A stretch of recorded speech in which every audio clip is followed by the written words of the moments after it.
बघा प्रात्यक्षिक उदाहरणे आहे. उदाहरण नंबर 1, अमितभाई आणि नरेंद्रभाई हे समान प्रमाणात नफा तोटा वाटून घेणारे भागीदार आहेत. खालील परीक्षा सूची व समायोजनांच्या आधारे 31 मार्च 2019 रोजी संपणाऱ्या वर्षाकरिता व्यापार व नफा तोटा खाते आणि त्याच तारखेचा ताळेबंद तयार करा. परीक्षा सूची दिलेली आहे, समायोजना दिलेल्या आहे. समायोजना ज्या दिलेल्या आहे त्या 31 मार्च 2019 रोजी शिल्लक असलेल्या मालसाठ्याचे मूल्य दिले आहे, म्हणजे सवरण स्कंद टिकमार करायची गरज नाही. पुढे जाऊ. 8,000 किमतीचा माल चोरीला गेला, हे पण टिकमार करायचं नाही. माल चोरीला गेला, माल जळाला, मालाची उचल, मोफत नमुना, उचल वगैरे तरी असते, उचल असते 23 पत्रकात, मोफत नमुना राहत नाही. राहते काय? नाही राहत. त्याच्यानंतर विविध ऋणकोवर 2% बुडीत कर्ज निधी, ऋणकोवर टिकमार्क केलं होतं आपण, करा. ऋणकोवर ज्यांनी केलं नसेल त्यांनी ऋणकोवर टिकमार्क करा. विविध ऋणको दिसते. श्री पाटील आपले ग्राहक नादार झाल्यामुळे त्यांच्याकडील 500 वसूल होण्याजोगे नाही. ग्राहक म्हणजे ऋणकोच होते, ग्राहक म्हणजे ऋणकोच, हे ऋणकोवरच आहे, म्हणजे ऋणकोवर डबल टिकमार्क. अदत्त खर्च भाडे, भाडेवर टिकमार्क करा. आणि अदत्त वेतन पण आहे, वेतनवर पण करा. फायदा रे. त्याच्यानंतर आहे कारखाना इमारतीवर 2,500 आणि उपस्करवर 1,800 घसारा आकारा. कारखाना इमारत दिलेली आहे बघा, इमारत आहे वर दिसते का, कारखाना इमारत, आणि उपस्कर खाली, खालून 2-3 नंबर दिसलं. बस एवढ्या समायोजन आहे. आपण पहिले काय करतो, उदाहरण नंबर 1 लिहून घेऊ आपण. प्रात्यक्षिक उदाहरणे. उदाहरण नंबर 1, अमितभाई आणि नरेंद्रभाई, अमितभाई व नरेंद्रभाई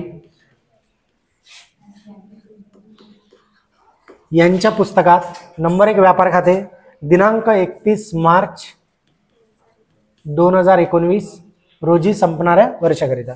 नंबर 2 नफा तोटा खाते दिनांक 31 मार्च 2019 रोजी संपणाऱ्या वर्षाकरिता. ताळेबंद दिनांक 31 मार्च 2019 रोजीचा. ठीक आहे. नावे रक्कम जमा रक्कम अशा पद्धती दिलेले आहे. तर ह्याच्या आधी आपण काय करतो, हे सगळं लिहिलं की आपण खाते आखणी वगैरे केली की प्रिपरेशन करतो. प्रिपरेशन म्हणजे काही पद पहिलेच लिहितो. कोणते? व्यापार खात्याच्या नावेला प्रारंभ स्कंद, नंतर खरेदी वजा खरेदी परत, वजा खरेदी परत, त्याच्यानंतर जमाला विक्री वजा विक्री परत,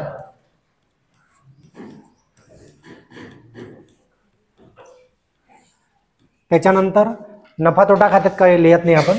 ताळेबंदाच्या देयताला अमितभाईचे भांडवल, अमितभाईचे भांडवल प्लस भांडवलावर व्याज नाही आहे, 2 लाईन जागा मायनस उचल. ठीक आहे. त्याच्यानंतर नरेंद्रभाई भाईचे भांडवल प्लस व्याज नाही आहे, 2 लाईन जागा मायनस उचल. ठीक आहे. पुढे जाऊया. एवढी प्रिपरेशन आपण करतो. इथपर्यंत कोणा काय यायचं नाही, घरी करून पाहू उदाहरण, नाही तर येणार नाही. जेवढं चांगलं हे चॅप्टर असं आहे फायनल अकाउंट की हे तुम्हाला 12वीमध्येही आहे, BCom फर्स्ट इयरमध्येही आहे, सेकंड इयरमध्येही आहे, MComला पण आहे. कळलं का? म्हणजे प्रत्येक क्लासमध्ये तुम्हाला हे फायनल अकाउंट आहे. हेच फक्त भाषा बदलली. 11वी 12वीला मराठीत आहे, BComला इंग्रजीत आहे. BComला मराठीत अकाउंट नाही आहे. मराठी मीडियम घेतलं तरी मराठीत नाही, इंग्रजीतच आहे. मराठी मीडियम म्हणजे आता BCom जे आहे ना हे सेमी इंग्लिश झालं. BCom आधी मराठी मीडियम वेगळं होतं, इंग्रजी मीडियम वेगळं होतं. आता काय झालं, BCom सेमी इंग्लिश झालं. सेमी इंग्लिश म्हणजे BComला अकाउंट हा विषय मराठीत नाही, इंग्रजीत आहे. मराठी मीडियम घेतलं तरी अकाउंट इंग्रजीत आहे, इंग्लिश मीडियम घेतलं तर प्रश्नच नाही. मग समजलं का? म्हणून पण चांगलं आहे, आपल्याला मराठीतही शिकायला मिळते, इंग्रजीतही शिकायला मिळते. दोन्ही गोष्टी माहीत असल्या पाहिजे ना. नाही तर मग कोणाकोणाला कसं इंग्रजी शिकते, जर 12वी इंग्रजीत शिकला तर मग त्याला मराठीचा काही संबंधच नाही, मराठीतले पदच माहीत राहत नाही. तर दोन्ही गोष्टी जर माहीत असल्या तर जास्त हुशार बनते माणूस. बरोबर ना? पुढे जाऊया. आता आपण काय करू, 23 पत्रकातले पद लिहू. 23 पत्रकातले इथे नावेचे पद वेगळे आहे, जमाचे वेगळे आहे. तर नावेचे पद कुठे जाते? नावेला, नावेला, संपत्तीला. जमाचे पद कुठे जाते? जमाला, देयताला. फक्त 4 पद अपवाद आहे. कोणते? उचल, बुडीत कर्ज निधी, खरेदी परत, विक्री परत. हे पद अपवाद आहे, उलट्या साईडला जाते, मायनस होते. पण उलट्या साईडला गेल्यावर काय होते? मायनस होते. घ्या ताई. हा, नावेचे पद लिहू आपण. नावेला सर्वात पहिलं पद आहे यंत्र व संयंत्र. यंत्र व संयंत्र कोणत्या साईडला? नावेला. तर कुठे लिहायला पाहिजे? नावेला. व्यापार खात्याच्या नावेला काय लिहितो? खर्च. मग यंत्र व संयंत्र खर्च आहे का? नाही, इथे खर्च. म्हणजे यंत्र संयंत्र काय? संपत्ती. यंत्र व संयंत्र. समायोजना आहे का याच्यावर? नाही आहे. रक्कम आहे 2,80,000. त्याच्यानंतर आहे कारखाना, इमारत. हे पण संपत्ती आहे. कारखाना, इमारत. याची रक्कम आहे 75,000. समायोजना आहे याच्यावर, जागा सोडून देऊ. त्याच्यानंतर आहे विविध ऋणको.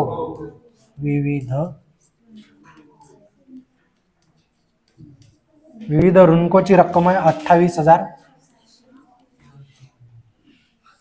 3 लाईन जागा सोडूया. त्याच्यानंतर आहे खरेदी. खरेदी कुठे लिहित असतो आपण? व्यापार खात्याच्या नावेला. 85,500. त्याच्यानंतर आहे बुडीत कर्ज. बुडीत कर्ज नफा तोटा खात्याच्या नावेला लिहित असतो आपण. पण बुडीत कर्ज कसं लिहितो? बुडीत कर्ज. याच्यावर समायोजना आहे. कुठं लिहू बुडीत कर्ज? आतमध्ये. कुठचं आहे हे? नावेचं. हे नावेचं नावेला. प्लस नवीन बुडीत कर्ज, प्लस नवीन संशयित कर्ज निधी. संशयित कर्ज निधी आहे इथं. मायनस जुना बुडीत कर्ज निधी किंवा संशयित कर्ज निधी. कळलं ना? हे जे बुडीत कर्ज आहे हे नावेचं. हे नावेचं 500. हे जे 2 नवीन आहे हे समायोजनेमधले. समायोजनेमध्ये 2 वेळा बुडीत कर्ज आहे. पहा, 3 नंबर आणि 4 नंबर दिसते ना. ऋणकोवर 2% बुडीत संशयित कर्ज निधी आहे. आणि पाटील ग्राहक नादार झाल्यामुळे ग्राहकांना पैसे दिले नाही म्हणजे बुडीत कर्जच आहे ते. त्याच्यामुळे. त्याच्यानंतर जुना म्हणजे जमाला. जमाला पण आहे संशयित कर्ज निधी दिसते. चला पुढे. त्याच्यानंतर आहे बुडीत कर्ज. नंतर विक्री परत. विक्री परत. विक्रीमधून काय होते? मायनस 2,200. सध्या विक्री नाही आहे, नंतर मायनस करू. 10% सरकारी रोखे संपत्ती. कुठं आहे ते? नावेला आहे ना. 10% सरकारी रोखे किती आहे ते? 40,000. याची तारीख दिली आहे त्यानं 1/10/2018. कोणती तारीख आहे याची? 1 ऑक्टोबर 2018. आता मला तुम्ही सांगा, मी आतमध्ये का बरं लिहिले हे? कारण याच्यावर तारीख नाही, टक्के आहे. तारखेचा विषय केव्हा येते? टक्के आल्यावर. पहिला महत्वाचा विषय आहे की या 40,000च्या रकमेवर काय आहे? टक्के आहे. मग 40,000वर 10% किती येते? Very good. 40,000वर 10% येते 4,000. पण हे 4,000 किती महिन्याचे झाले? 12. 12 महिन्यावर कोण आलो मी? कारण इथं तारीख आहे. महिन्यावर कोण येतो आपण? जर महिन्या तिथं तारीख नसती तर आपण काय केलं असतं? सरळ सरळ 4,000 प्लस केले असते, विषय खतम केला असता. जर तारीख नसती तर. पण तारखेवर कोण आलो मी? सॉरी, महिने कोण घेतले मी? कारण तारीख आहे. ठीक आहे. 40,000 10% 4,000 घेतले. इथं महिने कोण घेतले? 12. कारण इथं तारीख आहे. मग तारीख कोणती आहे? 1 ऑक्टोबर 18. मग ऑक्टोबर 18 पहिले येते की मार्च पहिले येते? 19 ऑक्टोबर 18. मग ऑक्टोबर 18 पासून मार्च पर्यंत महिने मोजा. ऑक्टोबर, नोव्हेंबर, डिसेंबर, जानेवारी, फेब्रुवारी, मार्च. 6 महिने. मग 12 महिन्याचे 4,000. तर 6 महिन्याचे 2,000. Very good. किती? 2,000. काय प्लस करू? व्याज. किती रुपये प्लस करू? 2,000. 40,000 आणि 2,000 42,000. आता सरकारी रोखे काय? संपत्ती. संपत्तीमध्ये काय झाली? वाढ. संपत्ती वाढली. संपत्ती वाढली तर काय होईल? फायदा. फायदा नफा तोटा खात्याच्या जमाला. सरकारी रोख्यावर व्याज.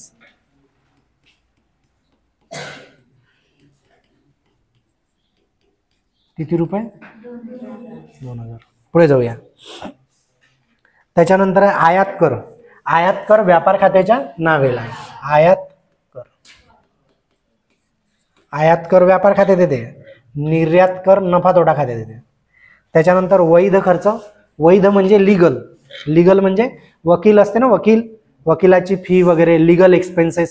ठीक आहे, वैध खर्च नफा तोटा खात्याच्या नावेला, वैध खर्च, लीगल एक्सपेन्सेस म्हणतात त्याला इंग्रजीमध्ये, 2000.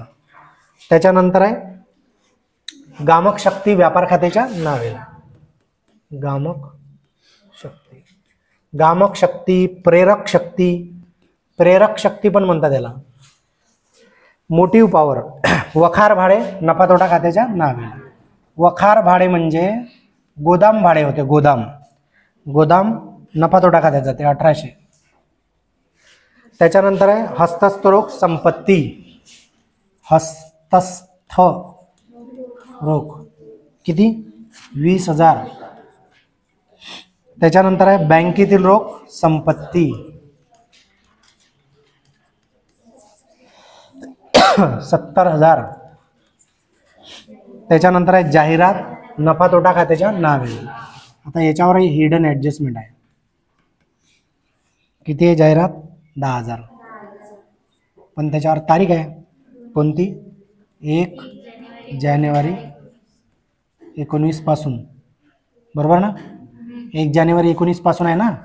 तर मला तुम्ही सांगा 1 जानेवारी 19 पहिले येते की मार्च पहिले येते, 19 जानेवारी येते. मग जानेवारीपासून मार्चपर्यंत महिने मोजा, जानेवारी फेब्रुवारी मार्च, 3च महिन्याचे पैसे द्यायला पाहिजे होते ना. तो काय म्हणते, 2 वर्षाचे दिले म्हणते. मग 2 वर्षाचे पैसेच नाही द्यायला पाहिजे होते ना, 3च महिने झाले ना, 3 महिन्याचे द्यायला पाहिजे होते. म्हणजे 1 वर्ष 9 महिन्याचे पैसे जास्त दिले आहे ना, बरोबर ना, जास्त दिले आहे ना. अरे बाबा, आपण जाहिरातीचे पैसे कधी दिले, 1 जानेवारी 19 पासून. किती वर्षासाठी दिले, 2. मग 1 जानेवारीपासून दिले तर 1 जानेवारी 19 ते 1 डिसेंबर 19, 1 जानेवारी 20 ते 1 डिसेंबर 20 पर्यंत दिले ना आपण. पण आपलं वर्ष कधी संपलं, 31 मार्च 19ला. म्हणजे आपल्याला पैसे किती देणं होते, 3च महिन्याचे, पण दिले किती, 2 वर्षाचे. मला तुम्ही सांगा 10,000 हे किती वर्षाचे झाले, 10,000 झाले 2 वर्षाचे, बरोबर. मग एका वर्षाचे किती होईल, 2 वर्षाचे 10, तर एका वर्षाचे 5,000. आता 1 वर्ष म्हणजे 12 महिने, आपल्याला महिन्यात पाहिजे ना, 1 वर्ष म्हणजे 12 महिने, बरोबर.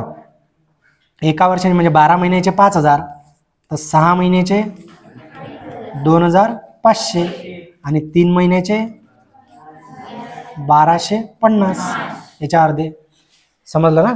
किती द्यायला पाहिजे होते त्यानं, 1,250 द्यायला पाहिजे होते ना. आणि किती जास्त दिले मग, 1 वर्ष 9 महिन्याचे जास्त दिले.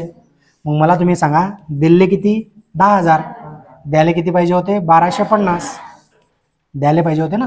मग किती जास्त दिले, 0तून 0 गेले 0, 10तून 5 गेले 5चा दिला, 10तून 3 गेले 7 5चा दिला, 10तून 2 गेले 8, 8,750 रुपये जास्त दिले, जास्त दिले ना. मला तुम्ही सांगा, तुम्ही क्लास लावला, तबला क्लास लावला कधीपासून, 1 जानेवारी 19 पासून, ठीक आहे. पण तुम्ही पहिलेच 10,000 रुपये देऊन दिले 2 वर्षाचे. मग तुमचं वर्ष, आर्थिक वर्ष संपलं मार्च महिन्यात. मग तुम्ही किती द्यायला पाहिजे होते, 3च महिन्याचे द्यायला पाहिजे होते ना. 1 वर्ष 9 महिन्याचे पैसे जास्त दिले ना तुम्ही. म्हणजे तुम्ही द्यायला किती पाहिजे होते, 1,250, दिले किती, 10,000. 8,750 जास्त नाही दिले काय. मग आपण काय करू, मायनस करू, जाहिरातमधून काय करू, मायनस. काय मायनस करू, पूर्वदत्त किती जास्त दिले, 8,750. किती द्यायला पाहिजे होते, जे द्यायला पाहिजे होते ते खर्चात आले पाहिजे. एवढे द्यायला पाहिजे होते 3 महिन्याचे, पण 10,000 दिल्यामुळे हे जास्त गेले. समजलं. पूर्वदत्त काय करतो, मायनस. याची दुसरी नोंद संपत्तीला, पूर्वदत्त जाहिरात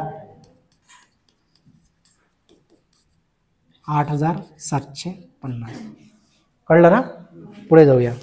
त्याच्यानंतर आहे वेतन. वेतन नफा तोटा खात्याच्या नावाने. किती आहे वेतन, 3,800. त्याच्यानंतर अरे समज नाही, सॉरी, 3,800 आतमध्ये लिहू जागा सोडून. त्याच्यानंतर उचल आहे, सॉरी भाडे आहे, भाडेवर पण समायोजना आहे. रक्कम आहे 1500. त्याच्यानंतर आहे उचल. अमित भाईची उचल आहे 2400. नरेंद्र भाईची आहे 3200. उपस्कर संपत्ती आहे, रक्कम आहे 1,95,800. त्याच्यानंतर आहे प्राप्य विपत्र संपत्ती. प्राप्य विपत्र किती आहे? 20,700. आत्मद्रुत संपत्ती, आत्मद्रुत किती आहे? 41,000. ओके, हे झाले नावेचे पद. जमाचे पाहू. भांडवल आहे अमित भाईचे 3,50,000 आणि नरेंद्र भाईचे आहे 3,00,000. त्याच्यानंतर आहे विक्री. विक्री व्यापार खात्याच्या जमाला 1,80,000 मधून हे मायनस करू. 0 0, 10तून 2 गेले 8 हातचा दिला, 10तून 3 गेले 7 हातचा दिला, 8तून 1 गेले 7 1. त्याच्यानंतर देय विपत्र देयता.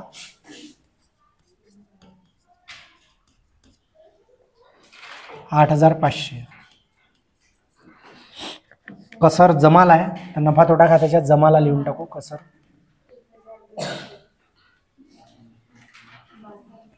धनको देयता 38,500.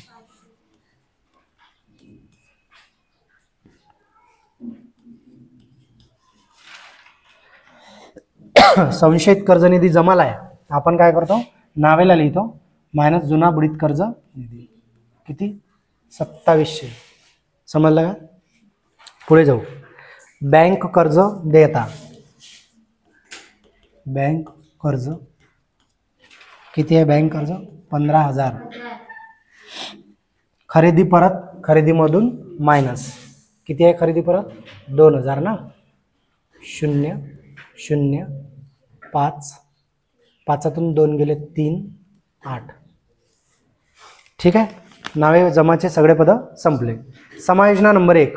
31 मार्च 2019 रोजी शिल्लक असलेला मालसाठा. याच्यात प्रारंभ स्कंद आहे नाही?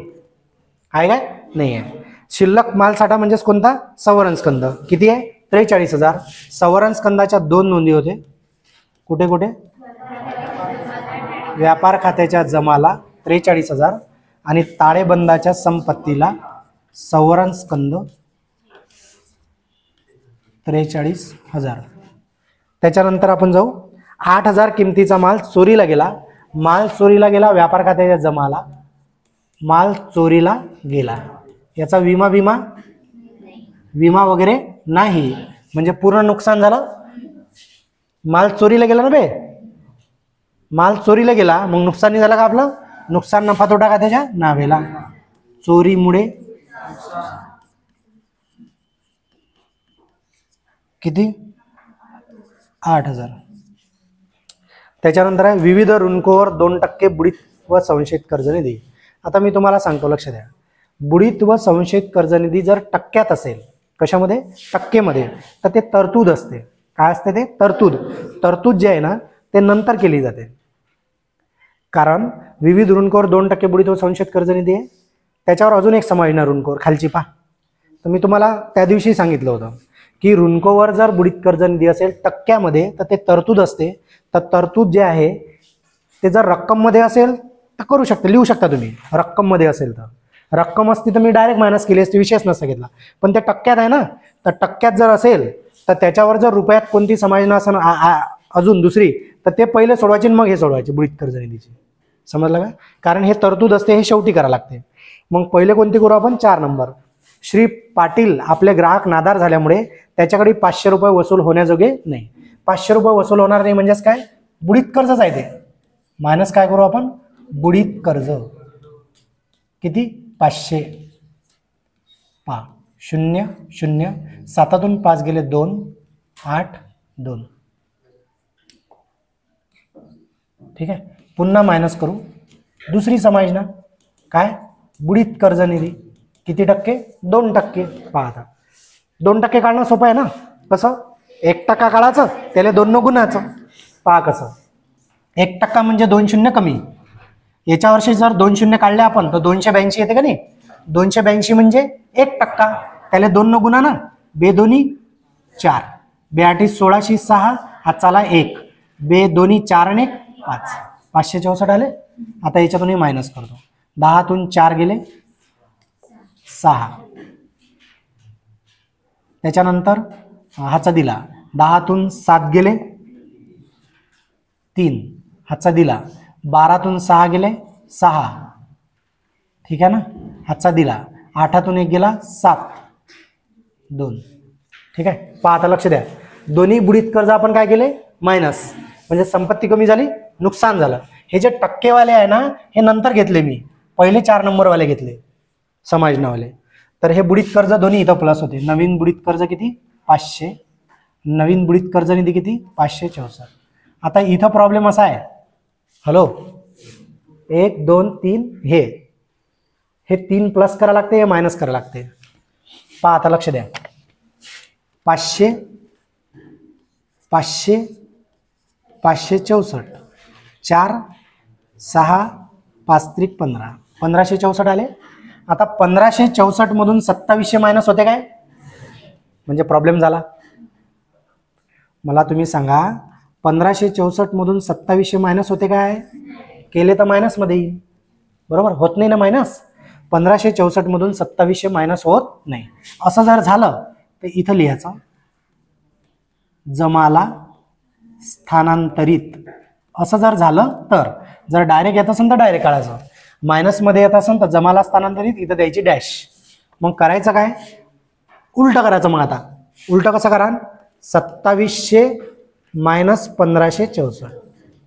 10तून 4 गेले 6, हातचा दिला. 10तून 7 गेले 3, हातचा दिला. 7तून 6 गेले 1, 2तून 1 गेला 1. 1136 रुपये कोणत्या साईडला लिहायचे, जमाला. काय, संशयित कर्ज निधी, संशयित कर्ज निधी. आणि इथं लिहायचे 2700 मायनस 1564 बरोबर 1136. समजलं का तुम्हाला. हे ह्या तिघाची मी टोटल केली, याच्यातून हे मायनस होत नाही म्हणून मी इथं काय लिहिलं, जमाला स्थानांतरित. याच्यातून हे मायनस केले आणि जमाला लिहिले. एनी डाऊट, कळलं ना. आता हे होऊन टाकतो. त्याच्यानंतर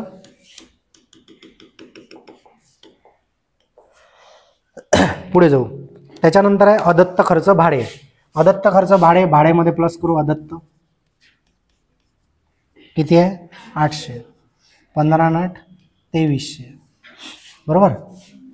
अदत्त भाडे देता, अदत्त भाडे किती, 800. त्याच्यानंतर अदत्त वेतन आहे, तर वेतनमध्ये प्लस अदत्त किती, 300. किती येते मग हे, 0 0 8 आणि 3 1100, 1 चला 1 4. वेतनमध्ये प्लस देयता, अदत्त वेतन किती, 300. त्याच्यानंतर कारखाना इमारतीवर 2500, उपस्करवर 1800 घसारा. कारखाना इमारतीवर काय करू, घसारा. आता इथं रक्कमच दिली आहे त्याच्यामुळे प्रश्नच नाही. 2500, 0 0, 10तून 5 गेले 5, हातचा दिला. 5तून 3 गेले 2 7. त्याच्यानंतर उपस्करवर पण आहे घसारा. उपस्करवर आहे 1800, 0 0 0 0, 5तून 1 गेला 4 9 1. ठीक आहे.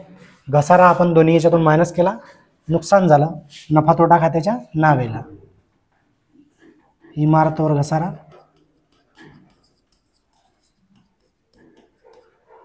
उपस्करवर घसारा. इमारतवर घसारा आहे 2500, उपस्करवर घसारा आहे 1800 ना, 1800. झालं, संपलं. आता काय करायचं, क्लोज करायचं. क्लोज करताना पहिले व्यापार खाते क्लोज करूया. बघा व्यापार खात्याची जमाची करूया. 0 0 2 0 कॉमन आहे. 0 0 8 3 3 आणि 8 11 11 आणि 7 18 18शी 8 हातचा आला 1 1 आणि 4 5 5 आणि 7 12 12शी 2 हातचा आला 1 आणि 1 2 2,28,800 जमाची. नावीची करूया. 0 0 0 8 आणि 5 13 13शी 3 8 आणि 5 13 13शी 3 हातचा आला 1 2 आणि 1 3 आणि 1 4 4 आणि 3 7 1 आणि 8 9 0 0 8तून 3 गेले 5 8तून 7 गेले 1 2तून 9 जात नाही 12तून 9 गेले 3 हातचा दिला 2तून 1 गेला 1 1,31,500 2,28,800 जमाची. तेच 2,28,800 नावेला. बॅलन्स आलं 1,31,500. याला नाव द्यायचं सकल नफा. सकल नफा. नफा तोटा खात्याला स्थानांतरित. ठीक आहे. सकल नफा किती आला किंवा ढोबळ नफा बघा खाली दिलेला आहे दिसते का. ढोबळ नफा किती आहे 1,31,500. कुठं आला व्यापार खात्याच्या नावेला. हा कुठे लिहायचा नफा तोटा खात्याच्या जमाला. यालाच सकल किंवा ढोबळ नफा असं म्हणतात. काय लिहायचं इथं व्यापार खात्यावरून स्थानांतरित. किती रुपये 1,31,500. त्याच्यानंतर नफा तोटा खाते क्लोज करू. नफा तोटा खात्याची जमाची करू. 6 6 6 3 3 3 3 1 2 3 3 आणि 5 8 1 आणि 1 2 2 आणि 2 4 4 आणि 1 5. त्याच्यानंतर 3 1 1,35,836 जमाची. नावीची करूया. 0 0 0 0 0 5 5 5 8 आणि 5 13 13 आणि 3 16 17 17 आणि 2 19 20 27 27शी 7 हातच्या आले 2 2 आणि 1 3 3 आणि 2 5 5 आणि 8 13 13 आणि 2 15 15 आणि 4 19 20 21 22 23 मायनस 6तून 0 गेलं 6 13तून 5 गेले 8 हातचा दिला 8तून 8 गेले 0 5तून 3 गेले 2 3तून 2 गेला 1 1 1,12,086. ठीक आहे. कुठची टोटल 1,35,836 कुठची वय जमाची 1,35,836. तेच नावेला. बॅलन्स आलं एक. हे शुद्ध नफा नाव द्यायचं याला. आणि तो वाटा लागते कोणाला अमित भाई नरेंद्र भाई. ये दोनों को बांटना पड़ेगा भैया. 1,12,086. हाँ भागीदारांना स्थानांतरित. आता हे 1,12,086 रुपये वाटा लागते आपल्याला. हॅलो 1,12,086 वाटा लागते. कशा वाटान कशा वाटान समान म्हणजे किती 2 बे 5 1 उरला 2 बेसक 0 0 0 0 0 0 मग किती उरले 8 बे 4 0 6 बेत्रिक 6 56,043.